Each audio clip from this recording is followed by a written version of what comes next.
Oui, avec Habib Beye, alors c'est ce qu'on se disait en plateau, on ne va pas juger cette première de votre part, il n'y a eu qu'une seule séance d'entraînement avec vos joueurs, mais c'était un premier révélateur. Qu'est-ce que vous ressortez de ce premier match? Non, on peut tout à fait juger. Je suis à la tête de cette équipe, même si on a eu 24 heures, on a pris nos responsabilités. Ce qui est important, c'est qu'on a été pris par leur intensité et surtout sur 2 renvois en 30 minutes où on perd les seconds ballons et on avait identifié qu'il fallait surtout pas défendre dans notre box parce que c'était un joueur qui avait beaucoup de présence et on est pris sur ces 2 situations de centre.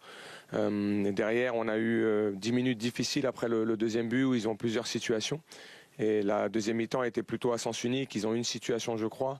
Mais nous, on a manqué peut-être de réussite. On a ce penalty qui peut aussi un petit peu changer les choses parce que ça aurait été un momentum où on aurait espéré revenir dans ce match-là. Donc on n'a pas trop de réussite. On a eu un coup d'air qui a été très très bon. Mais il y a aussi un élément où il faut monter cette équipe en intensité, en rythme. Elle était habituée à beaucoup de fixations et on veut gagner en verticalité. Je trouve qu'en deuxième mi-temps, ça a été un peu mieux. Mais ça n'a pas été suffisant aujourd'hui par rapport à la qualité de l'adversaire, son engagement.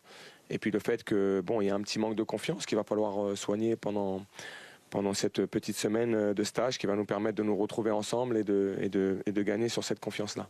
Habib, forcément, ce qui ressort, c'est cette première mi-temps ratée, à la fois dans l'intensité, mais aussi, vous avez eu beaucoup de mal à vous créer des occasions un peu franches. Je vous ai vu un peu frustré sur le banc. Qu'est-ce que vous avez essayé de mettre en place avec ce 4-3-3 en titularisation, avec la titularisation d'Arthur Vermeuren?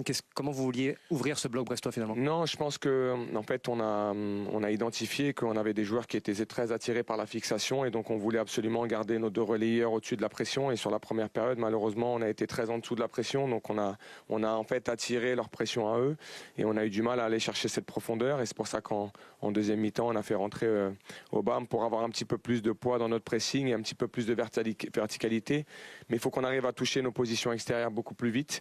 Peut-être sauter des étapes de jeu, mais ça va nous demander de beaucoup travailler pour aller dans quelque chose qui est un petit peu différent de ce qui se faisait avant. Mais encore une fois, c'est ce que j'ai dit aux joueurs. Il faut garder la tête haute pour justement ne pas perdre en confiance, travailler, parce qu'il n'y a que le travail qui nous ramènera dans une dynamique positive. Et justement, qu'est-ce que vous allez travailler à Marbella, ce stage? Est-ce que c'est plus les têtes finalement, ou est-ce que vous allez essayer de mettre des choses en place? Non, le travail sera global. Les têtes, aujourd'hui, quand je dis qu'il faut regagner de la confiance, c'est justement d'essayer de en quelque sorte évacuer cette grosse déception. On le fera et puis ensuite être dans le travail, se réfugier dans le travail, monter l'équipe aussi en intensité parce que si on veut gagner en verticalité, il va falloir qu'on aille sur des courses un petit peu plus profondes.